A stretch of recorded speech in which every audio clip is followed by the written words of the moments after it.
અમદાવાદના માધુપુરા પોલીસ સ્ટેશનના એડવોકેટ મહિલા ધરણા પ્રદર્શન પર ઉતર્યા હતા। ગુજરાત પોલીસની ખાખીને શર્મસાર કરતી ઘટનાઓ છાશવારે બનતી હોય છે, ત્યારે આમ જનતાના ન્યાય માટે વકીલોને પણ ધરણા પર ઉતરવું પડે તે લોકતંત્રની હત્યા થઈ રહી હોય તેવું જોવા મળી રહ્યું છે। પોલીસ પોતાની મનમાની કરી રહી હોય તેવું લોકો કહી રહ્યા છે। હાલ તો એક એડવોકેટ મહિલા પોલીસ સ્ટેશનની બહાર છેલ્લા 8-9 દિવસથી ધરણા ઉપર બેઠા છે, ત્યારે ન્યૂઝ ફોર ઇન્ડિયાના અહેવાલ બાદ ઉચ્ચ અધિકારીઓ એડવોકેટ મહિલાને સમજાવવા દોડી આવ્યા હતા અને ઉપવાસ પૂર્ણ કરવા સમજાવ્યું હતું। પીઆઈ દ્વારા સમજાવટ બાદ એડવોકેટ મહિલાએ ઉપવાસ પૂર્ણ કર્યો હતો। અમદાવાદના માધુપુરા વિસ્તારની અંદર પોલીસ સ્ટેશનની અંદર છેલ્લા 8 થી 9 દિવસથી કહેવાય કે જે એક વકીલ હતા, જે મહિલા હતા, તે આંદોલન ઉપર ઉતર્યા હતા, ઉપવાસ ઉપર ઉતર્યા હતા। ત્યારે તેમની સમગ્ર માંગ અત્યારે હાલમાં પૂરી થઈ છે। પરિવારજનો આપણી સાથે જોડાયા છે, તેમના હસબન્ડ આપણી સાથે જોડાયા છે। સર, આપનું તો પહેલાં નામ જણાવશો અને જે રીતે આપણા પત્ની, ધર્મપત્ની જે આંદોલન ઉપર ઉતર્યા હતા, ઉપવાસ ઉપર ઉતર્યા હતા, શું હતો સમગ્ર મામલો અને કઈ રીતે ઉપવાસ પૂરો કરવામાં આવ્યો છે? हाँ, मारू नाम जितेंद्र कांतिलाल सोलंकी। आमां मारी पत्नी वकीलनो व्यवसाय करता होय अने जेना अनुसंधाने एमना क्लायंटना हिसाबे અહીં પોલીસ સ્ટેશને આવતા હોય અને એમના ક્લાયન્ટની ફરિયાદ લેતાના જેના બાબતે પીઆઈ સાહેબે અસભ્ય વર્તન કરેલ હોય, જે બાબતે કંટ્રોલ મેસેજ કરતા અધિકારીઓને મળતા એમની ફરિયાદ લેવામાં આવેલ નહીં।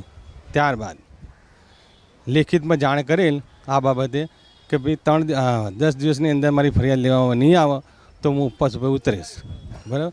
ત્યાં સુધી છેલ્લા દિવસે મેં એસીપી સાહેબને બી મળ્યા, અધિકારીઓને મળ્યા, અધિકારીઓ મળતા ના એટલે એસીપી સાહેબને બી મળ્યા કે ભાઈ અમે ઉપવાસ પર ઉતરીએ છીએ, તો આનું તમે નિરાકરણ કરો। તો એમના તરફથી કંઈ સંતોષકારક જવાબ ના મળતા અમે ન છૂટકે પોલીસ સ્ટેશન માધુપુરા કમ્પાઉન્ડમાં જે તે તારીખના સમય આપ્યો હતો એ તારીખના રોજ અમે ઉપવાસ પર ઉતરી ગયેલા, મારા મિસિસ, બરાબર।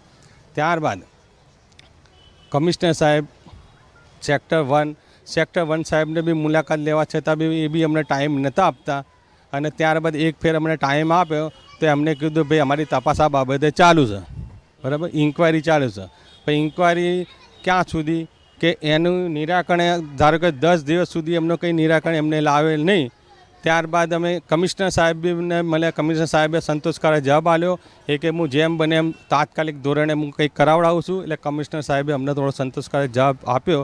ત્યારબાદ એસીપી સાહેબ ગઈકાલે આવેલા અને અમને સમજાવતા, અધિકારી એસીપી સાહેબ તેમજ પીએ સાહેબે અમને સમજાવતા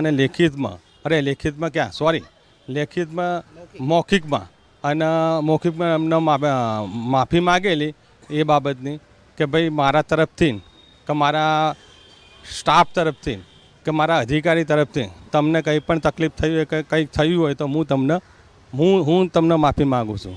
ત્યારબાદ પીએ સાહેબે બી આ બાબતે, ઉપરોક્ત બાબતે તમામ માફી માગેલી હોય જેથી તેઓને અમે માફ કરેલ અને આ બાબતે અમે કોર્ટમાં ડીસીપી ઝોન 2 અને કંટ્રોલ ડીસીપી સાહેબ કોમલ વ્યાસ વિરુદ્ધ કોર્ટમાં ફરિયાદ દાખલ કરીશું આ બંને વિરુદ્ધ।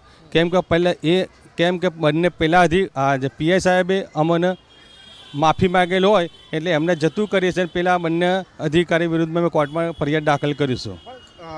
એવું પણ બની શકે ને કે ક્યાંક ને ક્યાંક જે આઈપીએસ અધિકારી છે, જે મેડમ છે, તેમણે પણ એસીપી સાહેબને અને પીઆઈ સાહેબને કીધું હોય કે આજે પોલીસ સ્ટેશનની બહાર જે મેડમ બેઠા છે તેમનું આંદોલન પૂરું કરાવો, એવું પણ બની શકે ને? હા, પૂરું કરાવવા બાબતે એમને ચર્ચા કરી હતી કે તમારી જે બાબતમાં ડિસ્પ્યુટ જે ઊભો થયો છે મેન તમારા અરજદારનો એટલે તમારા અસીલનો, એ બાબતે અમારા અસીલના સામુવાળાને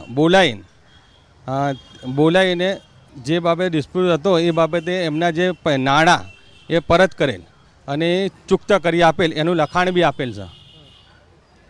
એટલે હવે તમારી માંગ બધી પૂરી થઈ ગઈ છે, તો હવે પારણા જે ઉપવાસ પૂરા થવાના સમયમાં છે, કોણ પારણા કરાવશે? એવી કોઈ પારણા મારા મમ્મી કરાવશે, એમના સાસુ। જે મહિલા છે, જે એડવોકેટ છે, જે ઉપવાસ ઉપર ઉતર્યા હતા, તેમની સાથે પણ આપણે વાત કરીશું કે જે પારણાનો સમય પૂરો થઈ ગયો છે અને પારણા કરવાનો જે ઉપવાસ ઉપર બેઠા હતા તેમની સાથે વાત કરીશું. આપ ઉપવાસ ઉપર બેઠા હતા, જે એફઆઈઆરનો જે મામલો હતો, કેસ દર્જ કરવાનો જે મામલો હતો, અને પૂરા છેલ્લા 9 દિવસથી આપ ઉપવાસ ઉપર બેઠા હતા, તો શું કહેશો?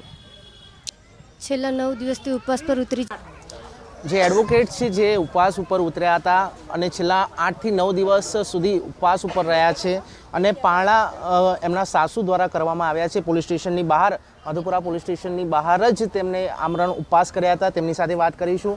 મેડમ, આપ ઉપવાસ ઉપર ઉતર્યા હતા અને સમગ્ર મામલો અત્યારે ઠાળે પડી ગયો છે. પીઆઈ સાહેબે પણ આવીને તમને સમજાવ્યા છે અને જે બી આગળની કાર્યવાહી છે તે કરવાનું કીધું છે. શું કહેશો? હા જી, પીઆઈ સાહેબ અને એસીપી સાહેબે બંને વિડીયો રેકોર્ડિંગ સાથે મારી સામે માફી માંગી છે, અને પીઆઈ સાહેબ છેલ્લા 5 દિવસથી રોજ માફી માંગે છે, એટલે એમના પ્રત્યે અમને હવે કોઈ રોષ નથી. પણ એ બહુ ખૂબ દુઃખ સાથે કહેવું પડે છે કે ઉપલા અધિકારી જે ડીસીપી ઝોન 2 અને ડીસીપી કંટ્રોલ ડીસીપી જે કોમલ વ્યાસ મેડમ છે, કે 10 દિવસથી એક સ્ત્રી એમના માટે અહીંયા ભૂખી તરસી બેઠી છે, પણ એ એકવાર પણ વિઝિટ કરવા ના આવ્યા. કદાચ એમને યુનિફોર્મમાં આવતા એ થતું હોય તો સિવિલ ડ્રેસમાં બી આવીને એક વખત એવું કીધું હોત કે બેન, જે પણ થયું એના માટે અમે દિલગીરી વ્યક્ત કરીએ છીએ, તો મને એના માટે સંતોષ થાત. પણ મને લાગે છે કે કદાચ હજી પણ એમનો અહમ એટલો છે. એ ખૂબ દુઃખની વાત છે. એટલે એ માટે મને ખૂબ જ દુઃખ છે, અને એટલા માટે હું એ બંને વિરુદ્ધ કોર્ટમાં દાખલ કરીશ. આ અધિકારીઓનું માન રાખી અને હું આજે પારણા જરૂર કરું છું કે મારા ક્લાયન્ટનું પણ નિરાકરણ આવી ગયું છે, અને મારી સામે બી અધિકારીઓએ માફી માંગી છે, તો મને એમના વિરુદ્ધ કંઈ જ નથી. પણ એક માનવતાની દ્રષ્ટિએ એ બંને અધિકારીઓને 1-2 મિનિટ પણ ટાઈમ કાઢીને અહીં આવવું જોઈતું હતું. એક છેલ્લો સવાલ એ છે કે તમે જે રીતે કહી રહ્યા છો, જે વકીલ જ ઉપવાસ ઉપર એફઆઈઆર હોય કે કોઈ પોલીસ સ્ટેશનમાં ગુનો દાખલ કરવો હોય, તો વકીલ જ આમરણ ઉપર ઉપવાસ કરતા હોય, ત્યારે સામાન્ય નાગરિક જો એફઆઈઆર કરવા આવે તો પોલીસના અધિકારીઓ દ્વારા જે વર્તણૂક કરવામાં આવે છે તે પણ આપણી સાથે થઈ છે. તો એ અંગે શું કહેશો કે નાગરિકોને કઈ રીતે તમે જે એફઆઈઆર અંગે કે કોઈ બી ગુનો નોંધવામાં આવ્યો હોય, તો એવું તો છે નહીં, પોલીસ સ્ટેશન તો સમગ્ર જનતા માટે જ હોય છે અને કાયદાની રીતે કામ કરતો હોય છે. અગર જો જનતા જ પોલીસ સ્ટેશનની અંદર પોલીસ દ્વારા ગુનો દાખલ નથી કરાવવામાં આવતો, તો તે જનતાને શું કહેશો આપ? તે જનતાને એમ જ કહીશ કે હિંમત નહીં હારવાની. તમે થોડા કાયદાથી અજ્ઞાન જરૂર હશો, પણ કોઈની પણ સલાહ લઈ અને તમે ઉપલા અધિકારીઓને મળો. દરેક વખતે એવું પણ નથી હોતું કે ઉપલા અધિકારીઓ ના સાંભળે, અને ઉપલા અધિકારીઓને બી મારી એ જ રજૂઆત છે કે આપ કોઈ પણ આવે, નાનો માણસ આવે કેમ નહીં, પણ તમે એમને શાંતિથી બેસાડીને સાંભળો. કયું નિરાકરણ કરવું ન કરવું એ 2 નંબરની વાત છે, પણ તમારે આ કરવું જોઈએ. અને સામાન્ય નાગરિકને હિંમત ના હારવી જોઈએ, એમને લડવું જોઈએ એમની એફઆઈઆર માટે, અને રજૂઆત કરવી જોઈએ, અને કાયદાના જાણકારની સલાહ લેવી જોઈએ. આપણી સાથે જે વ્યક્તિ છે જેમણે એફઆઈઆર કરવામાં, જે વકીલની જે ફરિયાદી હતી તે ફરિયાદ લેવામાં નહોતી આવી હતી, તે વ્યક્તિ આપણી સાથે જોડાયા છે. તેમને પૂછીશું કે શું હતું સમગ્ર મામલો. સર, આપનું નામ? મારું નામ રાકેશ પોરવાલ છે. એને 6 મહિનાથી અમારો મેટર ચાલતો હતો. અમે પ્રેમ દરવાજામાં બી એપ્લિકેશન આપી, પછી સાહેબે આ કીધું કે અહીંયા બી એપ્લિકેશન આપો. 3 મહિના થઈ ગયા છે, કંઈ નિકાલ થયો નથી. એટલે વકીલ સાહેબે અમારો જબરજસ્ત સંઘર્ષ કરીને અમને આ જીત અપાવી છે. શું મામલો હતો સમગ્ર? કઈ રીતનો મામલો હતો અને કયા કારણોસર, અગર જો વકીલને આંદોલન ઉપર ઉતરવું પડે, અગર જો વકીલ ના હોત અને તમે પણ જો આના પહેલાં પોલીસ સ્ટેશનમાં આવ્યા હતા ખરી કે એફઆઈઆર દાખલ કરવા માટે? 6 મહિના પહેલાં આવ્યા હતા પ્રેમ દરવાજા ચોકી ઉપર. 3 મહિના આ લોકો કંઈ નિકાલ થયો નથી અને મારી એપ્લિકેશન દફતરી કરી નાખી હતી. પછી અમે લોકો અહીંયા દાસુરા સાહેબ પાસે આવ્યા. એ અમને એપ્લિકેશન પાછી આપવાની કીધી છે, ફરીથી આપો. એટલે ફરીથી એપ્લિકેશન આપી. 3 મહિના એનો બી નિકાલ નથી નીકળ્યો. પછી અમારા વકીલ સાહેબ જોડે અને સાહેબ જોડે કંઈક ઘર્ષણ થયો વાર્તામાં એપ્લિકેશન બાબતે. એ એફઆઈઆર નથી કરી આ લોકો.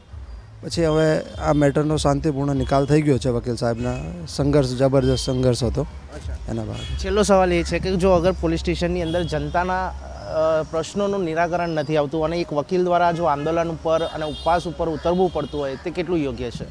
એ યોગ્ય નથી, જરા બી યોગ્ય નથી. વકીલ સાહેબને અગર 8 દિવસ 9 દિવસનો ઉપવાસ ઉપર બેસવું પડે છે અને પછી અમને ન્યાય મળતો હોય, એ યોગ્ય નથી. ચોક્કસપણે તો અત્યારે સત્યની જીત છે, સત્યમેવ જયતે થયું છે. કારણ કે એક મહિલા જે આંદોલન ઉપર ઉતર્યા હતા, ઉપવાસ ઉપર ઉતર્યા હતા, તે મહિલાનો અત્યારે સમગ્ર મામલે અત્યારે ઠાળો પડી ગયો છે. પીઆઈ અને એસીપી દ્વારા ખુદ અહીંયા એમને ઉપવાસ તોડવા માટે કહેવામાં આવ્યું હતું અને તેમના ઉપવાસ અત્યારે પૂરા થયા છે. કેમેરામેન સારથી શાહ સાથે યશ નાયક, અમદાવાદ.